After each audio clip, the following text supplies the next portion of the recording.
Ready అయిపోయింది. మీరు కూడా ఎవరైనా ట్రై చేయాలంటే చేయండి. నండు అంటే ఎవరికి తెలియదు అనుకుంటా. పీతలు తినడం వల్ల మనకు వచ్చే లాభాలు, హార్ట్ అటాక్ రాకుండా, పీతలు తినడం వల్ల మనకు బ్రెయిన్ వచ్చి బాగా పనిచేస్తుంది, కొలెస్ట్రాల్ తగ్గుతుంది, ఎముకలు మోకాళ్ళ నొప్పులకు కానీ బాగా పనిచేస్తుంది, థైరాయిడ్ పేషెంట్ ఉంటారు కదా వాళ్ళకి కానీ బాగా పనిచేస్తుంది అనమాట. అది తినడం వల్ల వేడికి కానీ కొలెస్ట్రాల్ ఉంది. వీడియో మీకు నచ్చింటే లైక్ అండ్ సబ్స్క్రైబ్ మర్చిపోకుండా చేయండి ఫ్రెండ్స్.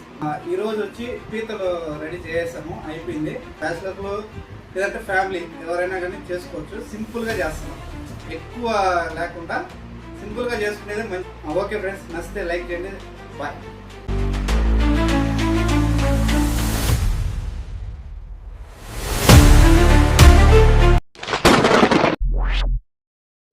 ఫ్రెండ్స్, మన ఛానల్లో ఫుల్ వీడియో ఉంది, ఎవరైనా చూడాలంటే చూడండి.